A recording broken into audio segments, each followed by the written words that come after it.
नमस्कार, लय भारीमध्ये आपल्या सगळ्यांचं स्वागत। मी मान खटाव विधानसभा मतदारसंघामध्ये फिरत आहे, परंतु हे फिरत असताना लय भारी केवळ राजकीयच बातम्या किंवा राजकीय व्हिडिओ करता असं नाही, तर लोकहिताचे अनेक विषय नेहमी हाताळत असतं।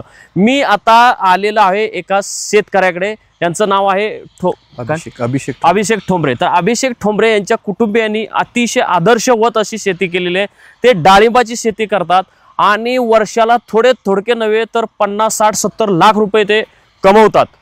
अनेक शेतकऱ्यांना ते शक्य होत नाही, परंतु त्यांनी आणि त्यांच्या कुटुंबियांनी हे शक्य केलेलं आहे। मी त्यांच्यासोबत, अभिषेक तरुण आहेत, असा तरुण व्यक्ती शेती करतोय, त्यांच्या कुटुंबातलंही त्यांना सहकार्य असतं। तर मी अभिषेक यांच्यासोबत गप्पा मारणार आहे, त्यांची शेती तुम्हाला सगळ्या प्रेक्षकांना मी दाखवणार आहे। अभिषेकजी, काय ही जादू आहे, तुम्ही 50-60 लाख रुपये कमवता वर्षाचे? आपल्या मान तालुक्यामध्ये बरेच लोक म्हणतात की मानमध्ये शेती करून पैसे कमवणं शक्य नाहीये, पण तसं नाहीये। आम्ही जवळपास, म्हणजे काय शक्य नाही? दुष्काळी भाग आहे, त्यात आणखीन झाडं जपा येत नाहीत, इथे शेतकरी खर्च करू शकत नाही, ही चुकीची भावना आहे। उलटा इथला जेवढा शेतकरी जिद्दीने काम करतो तेवढं कोण करत नाही। अशा दुष्काळी भागात आम्ही आहे, आमचे बरेच ओळखीचे संबंधातले शेतकरी आहेत, त्यांच्याही बागा अशाच क्वालिटीच्या आहेत। म्हणजे बिदालमध्ये बघितलं तर बिदालमध्ये भरपूर आहेत। आमचा आदर्श म्हणून घ्या, सगळ्यांचे हे आदर्श घ्या, हे करून बाकीच्या शेतकऱ्यांनी काम करा अशी आमची चालत जाऊया। येस। तर मी कॅमेरामॅनना विनंती करतो, तुम्ही जरा असं पुढे या। तर आता माझं नाव अभिषेक ठोंबरे, मी BSc ॲग्रिकल्चर आहे। मी 2018 मध्ये पास आउट झालो आहे। इकडून जाऊया का पुढच्या ह्याच्यातून जाऊया? कुठे जाऊया? जास्त पुढून जाऊ जरासं। माझं BSc ॲग्रिकल्चर, माझं दुकान आहे ॲग्रो पॉइंट म्हणून, मी प्रोप्रायटर आहे त्याचा। बरं, म्हणजे तुमचं शेतीशी निगडीत उत्पादनाचं दुकानही आहे? आम्ही आता जवळपास हे दुकान 2022 पासून चालू केलेलं आहे, पण मी शेती जवळपास 2020-21 पासून स्वतः बघतोय।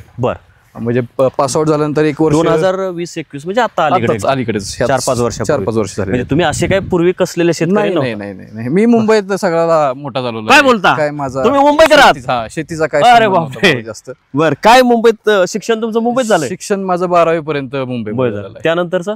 आणि त्यानंतर मग डिग्रीसाठी मग काय करायचं तर ऑप्शन काय नव्हता।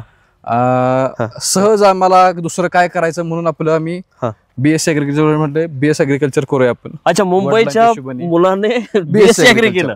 अच्छा, नव्हतं असं मानलं पाहिजे तुम्हाला। BSc ॲग्रिकल्चर केल्यामुळे मग ह्या क्षेत्रात हळूहळू बिझनेस। मुंबईत तुम्ही कुठे राहत होता? आम्ही मुंबईमध्ये, ठाण्यामध्ये। माझं पूर्ण शिक्षण ठाण्यामध्ये झाले 12वी पर्यंत। कुठल्या कॉलेजला, हायस्कूलला? MH हायस्कूल म्हणून आहे। MH हायस्कूल, 12वी पर्यंत तिथं झालं। आणि 10वी पर्यंत वसंत विहार म्हणून आमचं स्कूलचं नाव होतं, आमचं वसंत विहार। मग तिथून 12वी पास आउट झाल्यानंतर ह्या क्षेत्रात वडिलांची आवड असल्यामुळं आम्ही ह्या क्षेत्रात ते म्हटले की आपण BSc ॲग्री करूया। आणि बिझनेस मध्ये पण थोडासा जास्त इंटरेस्ट होता, नोकरी काय करायची नव्हती, शेती होतीच आमची, त्यामुळे तेही करायचं होतं आम्हाला। मग त्यासाठी आम्ही ह्या क्षेत्रात आल्यामुळे हे हळूहळू डेव्हलप करण्याचं मग सुरुवात झाली आमची। तशी ही सुरुवात 2009 पासून आहे आमची। हे अशी कळी लागते का? ही कळी लागलेली आहे, ही चालू होते कळी। अच्छा, हे म्हणजे तुम्ही बहार धरता, जवळपास तुम्ही पाणी सोडलं, सपोज एक तारीख धरूया आपण, 1 ऑगस्टला पाणी सोडलं की जवळपास 1.5 ते 2 महिन्यानंतर तुम्हाला ह्या स्टेजमध्ये बाग दिसते। 2 महिने लागतात ह्या स्टेजमध्ये दिसायला। आपण ह्याच्याकडे नंतर येऊया, मला हे दिसलं म्हणून हे केलं आपण। मूळ तुम्ही तुमच्या करिअरकडे कसं वळला ह्या शेतीच्या, ते हे करत होता तुम्ही सांगा। तुम्ही BSc ॲग्रीला ऍडमिशन घेतलं? बरोबर। कुठल्या कॉलेजमध्ये? इथे आपलं फलटण मध्ये कॉलेज आहे आपलं, तिथे शेतीशाळा आहे सगळ्यांची, राजघराण्यांचे कॉलेज त्यांच्या इथे, निंबाळकरांचे ते। कॉलेज ऑफ ॲग्रिकल्चर फलटण म्हणून आहे त्याचं नाव आपण। बरोबर। हॉर्टिकल्चर पण आहे आणि ॲग्रिकल्चर दोन्ही सेक्शन आहे, त्यात मी ॲग्रिकल्चर मधून केलेलं आहे सेक्शन। ओके, बरं। मग त्या अगोदर, म्हणजे ज्यावेळी तुम्ही 12वी पर्यंत मुंबईतच होता, तोपर्यंत कधी शेतीकडे वळाला होता का? नाही, आम्ही गावाला यायचो, पण ह्यात कधी म्हणजे पावली टाकायचो नाही रानामध्ये। अच्छा, म्हणजे आपलं उन्हाळ्यात फिरायला मुलं येतात तसं? सुट्टीला फक्त, शेतात नाही? शेतात कधी नाही। बरं, मग ज्यावेळी तुम्ही कोर्सला ऍडमिशन घेतलं BSc ला, खरं सांगायचं म्हणजे 2014 ते 2018 माझा हा कोर्सचा पिरियड होता, त्यातही मी एकदा पाऊल टाकलं। म्हणजे तुम्ही शेतीचं जे प्रोफेशनल शिक्षण घेत होता त्यावेळी सुद्धा तुम्ही काय शेतीत आला नाही काहीच नाही, इंटरेस्टच नव्हता या गोष्टी. अच्छा बर. पण 2019 नंतर 20 नंतर बिझनेसच्या हिशोबाने म्हटलं आपल्याला समजायला पण लागेल, आणि इथे जसं लॉकडाऊन लागलं तसं इथे राहायला लागलं मला कंपल्सरी. बरं. अच्छा, लॉकडाऊन काळात तुम्ही इथं आला, कारण हा बिझनेस तुमचं शिक्षण पूर्ण झालं होतं, ऍग्री शिक्षण झालं होतं पूर्ण. मग बिझनेस चालू करायचा म्हणून इथे राहायला लागलं. मग इथले लोक, मग इथले बागा बघणं, मग हे सगळंच काम सुरू झाल्यापासून मग मला तो एक्सपिरियन्स हळूहळू येत गेला. अच्छा, म्हणजे लॉकडाऊन मुळे सक्तीने तुम्ही थांबला आणि मग काम काय नव्हतं म्हणून शेतात बघायला म्हणून कसं होतं. हा बरोबर, करमणूक दुसरी काय नव्हती इथे. मित्रमंडळी सगळे तिकडचे, इकडे काय साधनं जास्त नव्हती, टीव्ही वगैरे बघायचं तरी किती. त्यामुळे मग आता हे बघायचं काय, दिवसभर करायचं काय, म्हणून ह्या क्षेत्रात हळूहळू आपण गेलो. नंतर मग हे आवड ह्याची निर्माण झाली हळूहळू मला. बर. आणि मग आता मी जवळपास 5 वर्ष बघतोय. 5 वर्षापासून तुम्ही सुरू केले, म्हणजे 5 वर्ष 4 ते 5 वर्ष बघतोय. पहिला प्रयोग कसं केला, म्हणजे हे आता डाळी म्हणजे थोडं लावले असेल, आता हे किती एकर टोटल डाळी? हे आता आपलं 5.5 एकर क्षेत्र आहे. बर. झाडं 21 आहेत. थोडासा मर रोग असतो एक प्रकार डाळिंबात, मर आणि तेल्या थोडेसे झाडं जातात, त्यामुळे प्रमाण कमी झालेलं आहे. 25-26 झाडं होती, थोडस हळूहळू कमी होत प्रत्येक वर्षी मग 21-22 पर्यंत आलेलं आहे झाड. बर. मग आता ह्याचं काम, बाकी काय सीताफळी आहे? सीताफळ आहे. सीताफळ एक 600 झाड आहे सीताफळाची. बर. हा पहिलाच भार आहे त्याचा सीताफळाचा. हा पहिलाच भार आहे तसा. बर. तर मग ह्याचे किती भार घेतले आतापर्यंत तुम्ही? ह्याचे जवळपास आता पहिले 3 वर्ष जर वगैरे तर हे 8वं वर्ष, म्हणजे 5वा भार आहे आता. अच्छा. बर. रोप कोणी तुम्हीच लावली का अगोदर लावली होती घरच्यांनी? हा, घरच्यांनी चाललेलं ते. बर. म्हणजे ही जवळपास 2016ची लागवड आहे. बर. आणि तुम्ही लक्ष किती साली घातलं? 2020 ला. 2020-21 धरूया आपण. अच्छा, मग त्यावेळी भार यायला सुरुवात झाली. दुसरा भार होता. ओके. मग पहिल्या भार मध्ये तुम्ही नव्हता? पहिल्या भार मध्ये माझं काय लक्ष नव्हतं. त्यावेळी किती कमाई झाली? त्यावेळी कमी होतं, कारण लहान झाड असल्यामुळे त्याचं उत्पन्नही कमी असतं. त्या हिशोबाने मग त्याचं हे होत होतं. पण सरासरी बघितलं तर तुम्हाला हे डाळिंब पीक जेव्हा मलापासून कळते तेव्हापासून तुम्ही इन्व्हेस्ट केलेली रक्कम रुपये असेल तर तुम्हाला मिनिमम ती ₹1.5 करून देते ती. म्हणजे 50% तर तुम्हाला हा मिनिमम साधा शेतकरी सुद्धा कमवू शकतो. अच्छा, डाळिंब पीक. आमचं म्हणणं आहे उलट दुप्पट होतं. 1 रुपयाचा ₹2 होतो ह्याच्यात. म्हणजे ₹1 इन्व्हेस्ट केली तर ₹2 निघतात. हा, तो आता हा कालावधी त्याचा आत्ता सुरुवात झालेला आहे. ह्या 3 वर्षांमध्ये जी प्रॉब्लेम आलेले आहेत, एक तर मर रोग, एक तेलकट आणि खोडकिडा. खोडकिड्याने खूप अडचण पिनहोल बरोबर म्हणतात बऱ्यापैकी आमच्या इथं. ओके. ह्या 3 गोष्टींमुळे बागा खूप होत्या. जवळपास 80% आता तुम्ही पेपरमध्ये वाचलं असेल, 80% बागा आटपाडी विकडच्या वगैरे भरपूर बागा होत्या, सगळ्या संपल्या. त्याच्यामुळे काय झालं, शॉर्टेज झालेलं आहे मालाचं शॉर्टेज झाल्यामुळे तुमचं रेटच वाढलेला आहे. ओके. मग ह्या 2 ते 3 वर्षात असं झालेलं आहे की 100ला ₹100 राहिलेच पाहिजेत आमच्या हिशोबाने. हा टार्गेट आमचा असतोच नेहमी की जर आम्ही इन्व्हेस्ट जर समजा ₹25 लाख करतोय 5 एकराला, तर त्याचे ₹50 ते ₹60 लाख झालेच पाहिजेत. हा गणित आहे आमचं बेसिक. तर ते परत सांगा की पहिल्या वर्षी तुम्ही लक्ष नव्हतं घातलं, दुसऱ्या वर्षी तुम्ही लक्ष घातलं, तर दुसऱ्या वर्षापासून कसं लक्ष घातलं आणि इन्कम कशी झाली आणि त्यानंतर तुम्हाला आवड कशी निर्माण झाली? कसं आहे, एक वय असं आल्यानंतर पैसे कमवायची पण एक चटक लागते किंवा मना प्रोत्साहन असते की पैसे पाहिजे, आपण घरी बसून चालणार नाही. मग ह्या शेतीतनं पैसेही निघतात हे कळल्यानंतर मग त्यात इंटरेस्ट जास्त वाढायला लागला. अच्छा. बर. आणि मग हे कसं करायचं हे स्टेप बाय स्टेप समजून आमचे बरेच मित्र आहेत, काही मार्गदर्शन करणारे खूप चांगले आहेत आमचे, त्यांनी बरंच आम्हाला मार्गदर्शन केलं. त्या हिशोबाने मग हळूहळू डेव्हलपमेंट करत गेलो आपण ह्यात. आता पहिल्या वर्षीपासून जर म्हटलं तर जवळपास 35च्या आसपास पहिले 2-3 वर्ष असेल ज्यावेळेस मी सुरुवात ह्यांनी केली होती, 35-40 दरम्यान करायचे. आता हे 50-60 दरम्यान आपण गाठलेले 2 वर्षामध्ये. 50-60 लाख ह्या 5 एकरामध्ये येतात आपल्याला. बरं. म्हणजे 50-60 लाख. आणि त्यातले राहतात किती साधारण? नफा जर म्हटला तर 20 पासून 30 लाखापर्यंत खर्च होतो. बरं. आता हे स्टेजिंग जर दिसत असेल तुम्हाला, हा जर स्टेजिंगचा विषय आला तर ह्याच्यामध्ये कॉस्टिंग खूप वाढत जातं. हे काय? हे कॅमेरा तार आहे, हे कळक आहेत, ह्याला मंडप म्हणतात. हे आपण अख्खी बाग झाकून घेतो कव्हरनी, त्याला क्रॉप कव्हर म्हणतात आमच्या इथे. ह्यानी तेलकटला वगैरे थोडंसं प्रॉब्लेम कमी होतात आपल्याला. म्हणजे तेलाचे जे जंतू आहेत ते हवेत इकडे येऊ नये म्हणून. मग हे थोडंसं कव्हरेज चांगलं मिळतं. हा खर्च करायचा म्हटलं थोडंसं कॉस्टिंग वाढत जातं. ह्याच्यातच जवळपास जर नाही म्हटलं तर ह्याचं कॉस्टिंग एक 7 ते 8 लाख रुपये आमचं मागच्या वर्षीच वाढलेलं आहे. अच्छा. मग ते 30 लाख रुपये खर्च आणि 63 लाख रुपये मागच्या वर्षीचे आमचे पैसे आहेत. म्हणजे निव्वळ नफा 30 लाख आपण धरला तरी आमचा आहे. म्हणजे जे काही खर्च येतो 30 लाख त्याच्यामध्ये रोजगारी, औषध, सगळे मेहनत सगळी त्यात 5 ते 7 लाख रुपये पाण्याचे टँकर आहेत. अच्छा. म्हणजे उन्हाळ्यातच बाग धरतो आपण. मान खटाव जो भाग आहे इकडे उन्हाळ्यात पाण्याचे फार प्रॉब्लेम असतो. 5 ते 6 लाख रुपये टँकरने मागच्या वर्षीचा खर्च आहे तो. आणि ह्या वर्षी थोडंसं पाण्याची खूपच जास्त अडचण असल्यामुळे आपण फक्त बहार चेंज केलाय. नाहीतर आपला नेहमीचा हा फेब्रुवारीचाच मार्च म्हणजे आंबे बहार म्हणतो आम्ही, आंबे बहारचाच हा बऱ्यापैकी सीझन असतो. अच्छा. बरं. मग आता हे साधारण बहार धरण्याची प्रक्रिया कशी असते? म्हणजे कधी बहार धरला जातो आणि मग बहार धरल्यानंतर तुम्ही कशी काळजी करता? छाटणी नावाचा एक प्रकार आहे, ती कशी करता तुम्ही? मुंबईकर आहात, हे कसं हे केलं होतं? आता छाटणी ह्या बऱ्यापैकी प्रत्येकाला कळतं असातलाही भाग नाहीये. त्याच्या बऱ्यापैकी टोळ्या सुद्धा तयार झालेल्या आहेत. अच्छा. ते 2-4 टोळ्या चांगल्या आहेत जे की तुम्हाला ऊसाच्या टोळे असतात तसे याचे टोळे आहेत. छाटणीची सगळी टोळी आहे ती डायरेक्ट तुम्हाला येऊन तुम्ही सांगायचं फक्त आम्हाला ही खोडं थोडी मोकळी करायची, ऊन फक्त आम्हाला खाली खोडापर्यंत गेलं पाहिजे. तुम्ही सांगितलं कोणती छाटणी कुठला काडी ठेवायची ते करून देतात तुम्हाला. मग त्यात ते प्रोफेशनल आहे, स्किल्ड लेबर झालेलं आहे. आता तसं राहिलेलं नाही आधीसारखं की बिलकुलच कोणाला कळत नाही, असं राहिलेलं नाहीये. तुम्हाला बऱ्यापैकी स्किल्ड लेबर त्यातलं मिळून जातं. आणि ते आता बहाराचे तुम्ही जर म्हटला तर आपण आमचा हा नेहमीचा बहार असतो. ऑगस्ट पर्यंत हार्वेस्टिंग होतं आमचं. 15 ते 20 ऑगस्टच्या दरम्यान हार्वेस्टिंग व्हायचं. हार्वेस्टिंग झालं की आपण त्याला एक बेसल डोस देतो, कारण तुमची बऱ्यापैकी खालचे जे न्यूट्रिएंट्स तुम्ही इकडे लिंब का लावले तो कडेला?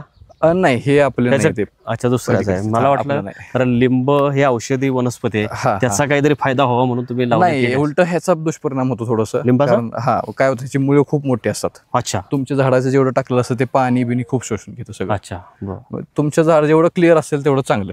अच्छा.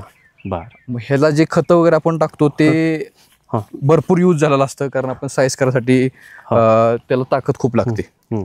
ताकद लागल्यामुळे कुठून जाऊया, मग ताकद लागल्यामुळे त्याचा एक टॉपअप लागतो. आपण जसं म्हणतो की खूप थकल्यानंतर आपल्याला एखादं सरबत प्यावा किंवा गुळ खावा म्हणतो, ते थोडंसं त्याला लागतं. आराम करायला लागल्यानंतर त्याला थोडंसं टॉपअप मिळावं म्हणून एक द्यायला लागतं. त्यानंतर त्याला पाणी देऊन रेस्ट मध्ये टाकलं की त्याला पूर्ण कमी पाणी करत करत हळूहळू जायचं. पूर्ण रेस्ट गेल्यानंतर पुढचा बार डायरेक्ट वर्षाने धरतो. आता हे जे आहे हे कुठल्या स्टेजला आहे? आता हे जवळपास आता अडीच महिने दरम्यान आलेलं आहे. ओके. ह्या दिवसात कॅमेरामॅनना विनंती करतो जरा हे दाखवा प्रेक्षकांना डाळिंब. तुम्ही सांगा त्याचं वर्णन करा. हे 2.5 महिन्याचं जवळपास आहे. हे आपण ह्यावेळेस पाणी डायरेक्ट न देता जसा पाऊस पडला 6 जूनच्या दरम्यान जो पाऊस पडला त्याच्यावरती बाग फुटून आली तशीच धरलेली आहे. नंतर नेहमी आपल्याला पाणी 1 तारीख धरून पाणी द्यायला लागतं आणि त्यानंतर मग प्रोसिजर चालू होती. आणि ह्याचं जे सेटिंग आहे, पहिल्या स्ट्रोकचे काही सेटिंग जर झालं तर तुमचं डाळिंबाची साईज, आकार, कलर हा खूप चांगला राहतो. अच्छा. साईज ही खूप मोठी. कलर आकारावर तुम्ही लक्ष देता. बरोबर. मग आता हे सर्वसाधारण 60 कुठल्या जातीचं आहे? हे आपलं भगवा म्हणून जास्त फेमस आहे. गणेश वगैरे एवढा फेमस नाही. गणेश जुनी व्हरायटी होती, आता ही जास्त करून चाललेली व्हरायटी आहे भगवा. आणि ह्याच्या पुढच्याही आलेल्या आहेत बऱ्याच 2-4 व्हरायटी. त्याच्यात मला अनुभव नाही त्यामुळे मी तुम्हाला त्यातलं काही सांगू शकत नाही. बरोबर. म्हणजे भगवा जो आहे तो आतून त्याचे जे दाणे असतात ते लाल भडक असतात, टपोरे दिसतात. गणेशपेक्षा कलर ह्याचा जरासा जे नंतर म्हणतो ना हार्वेस्टिंग टाइमचा कलर, तो जरा गणेशपेक्षा चांगला असतो कलर मध्ये. आता हे किती महिन्याचं पीक असतं साधारण? 5.5 ते 6 महिने घेतं. कधी दिवाळीत येतं. दिवाळी म्हणण्यापेक्षा आता June, July, August, September, October, November, December पर्यंत जाईल हे जवळपास. म्हणजे दिवाळीनंतरच डिसेंबर जानेवारी पर्यंत. आता हे सेटिंगचा पिरियड थोडा काय होता ह्या दिवसात, पाऊस आलं की कळी निघाल्यानंतर मधमाशी लागते. मधमाशीनी जर सेटिंग नाही केलं तर ते कळी गळते, जसं की आपण खाली बघतोय. कळी गळल्यामुळे अडचण येते. म्हणजे मधमाशीचा रोल फार मोठा रोल आहे. मी प्रेक्षकांना सांगू इच्छितो की मधमाशी आपल्याला वाटतं फक्त मधच देते, तर असं नाही. मधमाशी ही परागीकरणाचं फार महत्वाचं काम करते. जर ती ह्या फुलांवर आली नाही आणि ती जर बसली नाही तर ह्याचं डाळिंबात रूपांतर होणं अवघड असतं. आणि जर ज्या ठिकाणी अशी फुलशेती किंवा कुठलेही हे असेल पिकं असतील, जर तिथं जर मधमाशा भरपूर असतील तर 30% उत्पन्न वाढतं. बरोबर ना? सत्य. आता तुम्ही पुढे सांगा. मग आता हे सेटिंग आता काय झालेलं आहे, आपल्या जवळपास 15 जुलैपासून पावसाचं वातावरण ढगाळ जरी झालं तरी ती माशी बाहेर यायला प्रमाण कमी होतं. 15 जुलै पासून आत्ताचा हा आज 13 दिवस, ह्या महिन्याभराच्या कालावधीमध्ये सेटिंग खूप कमी झालेलं आहे, गळ पण वाढलेली आहे. त्याच्यामुळे अडचण काय होते की हा सेटिंग पिरियड लांबतो. सेटिंग पिरियड वाढलं की तुमचं आणखीन मग बाग पण लांबते डिरेक्टली. इनडायरेक्टली तुमचा हा 15 दिवस पुढे कॅरी फॉरवर्ड होतात. ओके, त्याशिवाय म्हणजे पर्यायच नाही. मग हे आपण थांबतो, आणखीन काही परत नवीन काढायला लागते. ह्याला महिनाभर कालावधी जातो. अच्छा, म्हणजे आता इथं 2 झाडं आहेत. इथे बघा, ह्या झाडांना फळं लागलेली आहेत, फळं तुम्ही धरले. हो, पण ह्याला काय फळ नाही दिसत. हा, मग म्हणजे हे लांबणीवर टाकलं. हे लांबणीवर आहे. म्हणजे ह्याचं थोडंसं ह्याला शॉकही बसला होता. पाणी खूपच कमी पडल्यामुळे ह्याची काळी जी आहे, जी डेव्हलप झाली ती पूर्ण काळी पडून मरून जाते कडी. मग हिला परत डेव्हलप करायला कट छाटायला लागतं. हा परत मोबातो. परत ह्याचं काय होणार होतं की हे जे नंतरची जी कळी लागलेली आहे, आमची अपेक्षा होती की ह्याच्याबरोबर ही कळी ही आहे ती सेट होऊन जाईल. हे 2 टप्प्यात असं बाग होणार होती. अच्छा, म्हणजे हे झाड तुम्ही 2 टप्प्यात 2 टप्प्यात झालेले. हा फर्स्ट व्हायला होणार आता, आणि ही जी कळी आहे ही सेट झाल्यानंतर दुसऱ्या. म्हणजे इथं तुम्ही हे पहिल्या टप्प्यात येणार. हे पहिल्या टप्प्यात, आणि हे तुम्ही दुसऱ्या टप्प्यात होणार. दुसऱ्या टप्प्यात. कॅमेरामॅनला विनंती करतो, हे दोन्ही दाखवा. पहिल्या टप्प्यात हे वरचं डाळिंब येईल, खालच्या टप्प्यात, दुसऱ्या टप्प्यात हे अशा प्रकारचे. म्हणजे तुम्ही एकाच झाडाला 2 टप्पे पकडले. होणार, म्हणजे आता त्याला पर्याय नाही. हो, बरं. तर या वर्षी पावसाची काय स्थिती आहे? म्हणजे तुम्हाला वर्षभर पाणी पुरेल वगैरे काय स्थिती? पाऊस चांगला आहे. पाण्याची अडचण यायची नाही अशी शक्यता आम्हाला वाटते आहे. अडचणी यायची नाही. आता तरी जसं वातावरण आहे त्याच्यामुळे शेतकऱ्याला सांगायचं म्हटलं तर तेलकट हा जास्त त्रास देणार नाही ह्या वर्षी असं वाटतंय. पण ते प्रत्येक वेळेस वातावरण बदलतं, त्या हिशोबाने बोललेलं बरं असतं, म्हणून शक्यता सांगितली. श्युरिटी सांगत नाही कशाबद्दलची. आणि तेच म्हटलं तर आता हे जसं तुम्ही मगाशी सांगितलं की छाटणीसाठी तुम्हाला स्किल मॅन पॉवर तुम्ही आणता. हो, बाकीच्या ह्याच्यासाठी म्हणजे तुम्ही स्वतःच राबता की इतरही रोजगारी वगैरे रोजगाराने लोक घ्यावे? रोजगारानेच करायला लागतं. प्रत्येक गोष्ट आपण करत बसलं तर मग डोकं लावायची क्षमता असते ती कमी होती माणसाची. अच्छा, तुमची ताकद वेस्ट होती काम करण्यात. अच्छा, ती नसावी. ओके, तुम्ही मॅनेजमेंट करायलाच फक्त असावं. तुम्ही बाकी इतरकडे सारखं लक्ष देणं नाही. हे असंच काढून दाखवा किंवा तुम्हीच भागाय बसा, ही अपेक्षा आम्ही करत नाही आणि तुम्ही पण न करावी अशी इच्छा असते. बरोबर, प्रत्येकाला जमेल असंही म्हणत नाही. हे किती एकर तुम्ही? 5.5 एकर सांगितलं. 5.5. मी आमच्या कॅमेरामॅनला विनंती करतो, एकदा हे सगळे बाग थोडीशी हळू जरा फिरवून टाकवा. हे साधारण 5.5 एकर कसे ह्याचे तुम्ही पाण्याचं वगैरे कसं नियोजन करताय? हळूहळू दाखवा. पाण्याची पाईपलाईन आपण केलेली आहे. धरणातून पाईपलाईन केली 9.5 किलोमीटरची आपल्या पिंगळी धरणातून. अच्छा, एवढ्या लांबून तुम्ही? पिंगळी धरणातून किती? 9.5 किलोमीटर आहेत. तीन जण पार्टनर आहेत आपल्या त्या पाईपलाईन मध्ये. जुनी पाईपलाईन आहे ती. बरं, त्या हिशोबाने केलेलं आहे. पण तेही पाणी पुरत नाही. अच्छा, कारण म्हणजे त्या धरणाजवळ असून सुद्धा नाही पुरत. म्हणजे उन्हाळ्यात प्रॉब्लेम येत असेल? उन्हाळ्यात आता नाही, आता गरजच पडत नाही ऍक्च्युली. आता विहिरीला पण पाणी आहे, पाऊसच भरपूर पडलेला आहे. पण तसंही डाळिंबीला पाणी कमीच लागतं ना? तर मालामध्ये जसं जाईल साईज होईल, फळांची सेटिंग झाल्यानंतर थोडंसं पाणी वाढायला लागतं. तसं ते पाणी कमीच लागणार पीक आहे. पण जसं मला हे एक सांगा की कॅमेरामॅनला मी विनंती करतो की हे जे 2 मध्ये हा जो गॅप असतो, हो, त्यानंतर 2 रोपांमधला गॅप, ते एक शास्त्र सांगा कसं? ह्या 2 लाईन मध्ये अंतर आमचं जास्त असतं. ज्यांच्या ट्रॅक्टर आहे, म्हणजे मोठं प्लॉट असले की ते तुम्हाला औषध मारणं माणसाकडून गड्याकडनं शक्य नाही. आम्ही ट्रॅक्टर आणि त्याला मागे आपण ह्याचा मित्राचा ब्लोअर आहे, ह्यानीच मारतो औषध. त्यात तुमचं मॅन पॉवर वाचते. बरं, त्यात कंट्रोलिंग किंवा मग आपण म्हणतो का नाही की हे औषध मारताना चुका होण्याच्या खूप गोष्टी कमी होत जातात. बरोबर, स्प्रेइंगची तुमची एफिशियन्सी वाढते. स्प्रे जो टाकलाय, महागडे औषध असतात बरेच ह्याच्यामध्ये, महागडे औषध तुमचे 100% बसतात हे तुम्हाला गॅरंटी राहते. बरोबर, माणसाचं काय आहे, माणूस हात वरती करून करणार किती एसटीपीनी मारताना, हात दुखून येणार, काय येणार, शेवट माणूस आहे तो, चुकणार, हे होणार. मग त्या हिशोबाने मग आपण स्प्रेयरच घेतलेले आहेत. त्यानंतरच ऍक्च्युली इम्प्रुव्हमेंट आलेली आमच्या शेतीत पण, की माणसाने आम्ही पण एसटीपीनी आधी मारायचो. ती जी क्वालिटी औषधाची मारल्यानंतर कंट्रोल करायची, रोग कंट्रोल करायची जी काय म्हणतो आपण हे होते, कंट्रोल करायचं जे इफेक्ट वाढलेला आहे तो ब्लोअर नंतरच वाढलेला आहे आमचा. ओके, मग हे 2 गोष्टी आहेत. काही गोष्टी भांडवलाच्या अडचणीमुळे राहतात, कळतं आम्हाला तुम्ही कर्ज वगैरे असं काय घेतलं का नाही?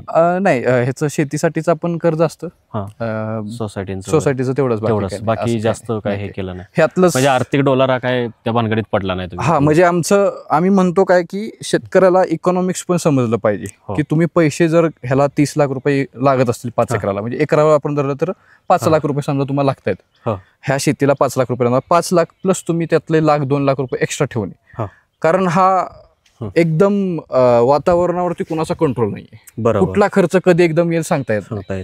मग तुम्ही ज्यावेळेस पैसे कमवता त्यातनं, तर तुम्ही ते पैसे साईडला काढून ठेवणं हा भाग आहे. बरोबर. कधी कधी शेतकऱ्यांचं काय होतं की भावुक होतो, बरं ड्रीम असतात, सगळं कळतं की गाडी पाहिजे, घर पाहिजे, हे सगळं पाहिजे, तेही केलं पाहिजे, पण आपली ज्याच्यामुळे पैसे झालेत त्यात त्याला परत दिलं पाहिजे, हे फक्त भावना पाहिजे. त्याला खतं पाणी सगळं टाइम टू टाइम दिलं पाहिजे.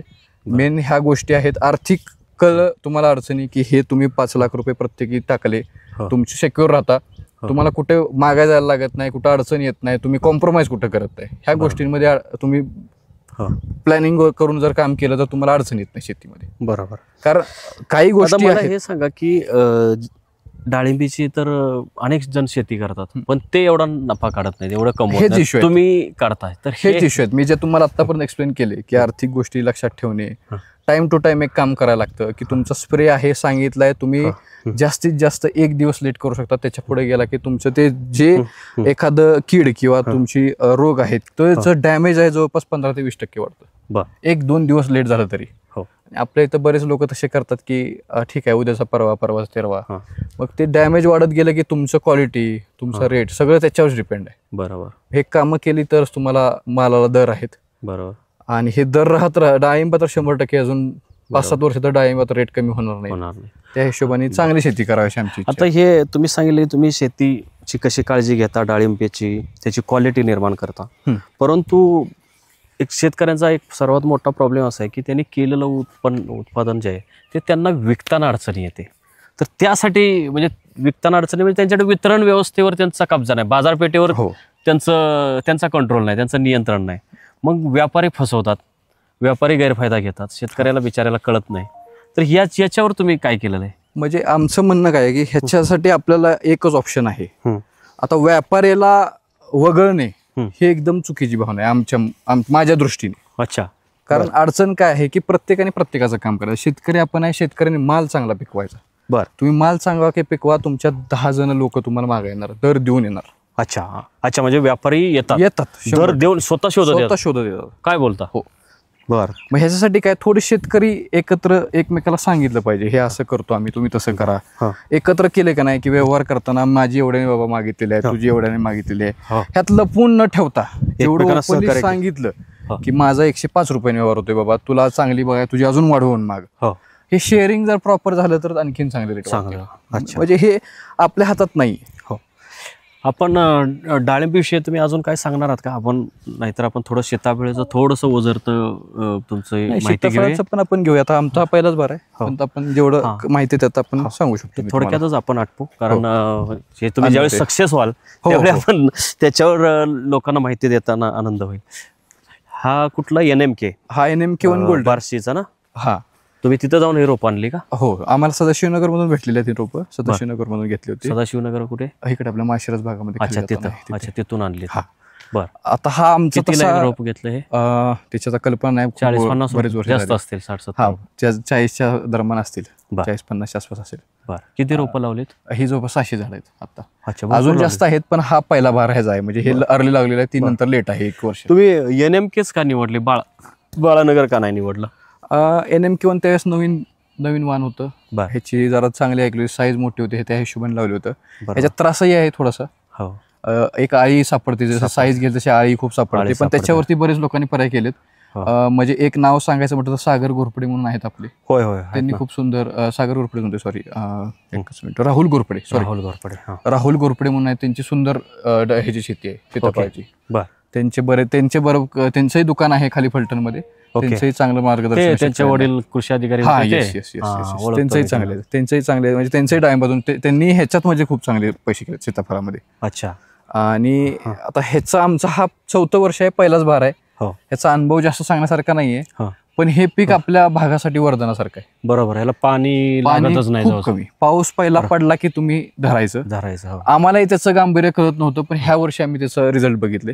अच्छा. हे जेवढा पालवा तुम्ही बघताय हे काही नव्हतं, त्याच्यावरती काहीच राहिलं नव्हतं. एक ना एक काडी जाळ्यासारखी वाटायची, ही फुटेल का नाही एवढं वाटायचं. अच्छा. पण पाऊस पावसात पडल्यावर एकदम हिरवेगार एवढं दिसतंय म्हणणारच नाही माणूस की दुष्काळ कॅमेरामॅनला केला. विनंती करतो जरा हे सगळं असं दाखवा रांग.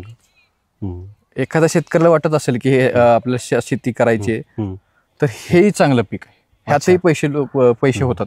नाही, ते किडीचा ह्याच्यात मोठा प्रॉब्लेम आहे. नाही, ज्यांना त्याच्यावरती काम होऊ अशिक्षित लोक शकतं. आहेत ना, ते कारण आम्ही स्वतः लावलेले आहे माझ्या घरी. ह्यात थोडंसं मिसगायडन्स असं आहे की कमी स्प्रे लागतात. डाळिंबापेक्षा 100% कमी स्प्रे लागतात, पण ह्याच्यात स्प्रे घ्यायला लागतात. हो, असं इग्नोर करून चालत नाही की स्प्रे नाहीये.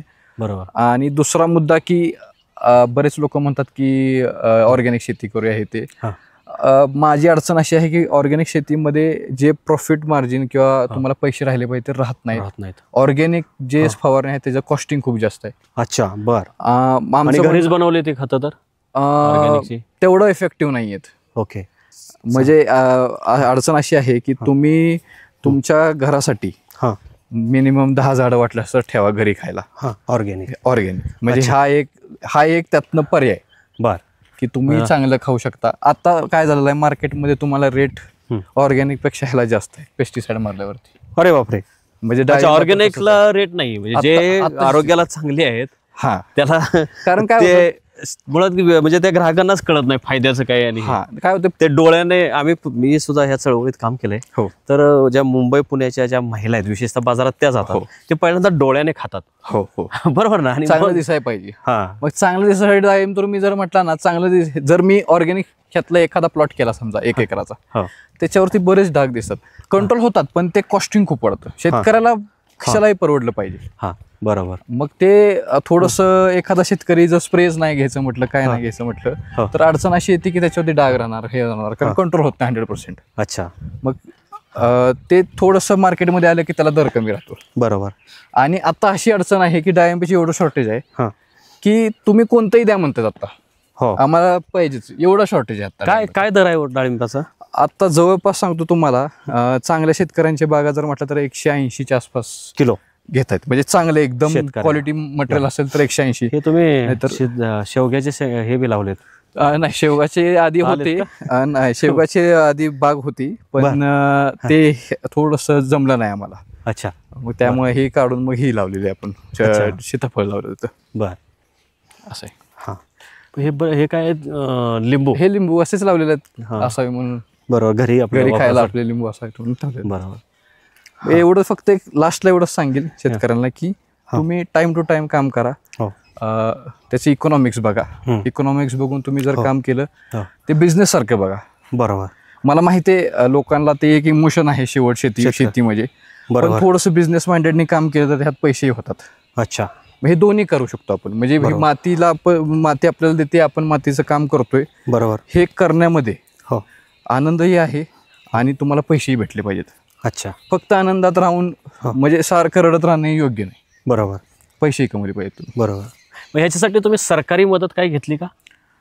अगोदर घेतली होती ड्रिप वगैरे साठी. आता ती परत घेता येत नाही. जेवढे एकदा घेतली की ड्रिप तेवढंच परत काय पण नाही. म्हणजे सरकारच्या मदतीशिवाय तुम्ही करू शकता. घ्यायची असली तरी घेऊ शकतो आपण. रोपांच्या वेळेस घेतलेली होती, तसं काही हे नाहीये.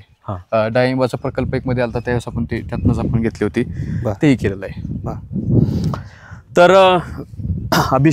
अभिषेकजी, तुमच्याशी बोलून फार छान वाटलं.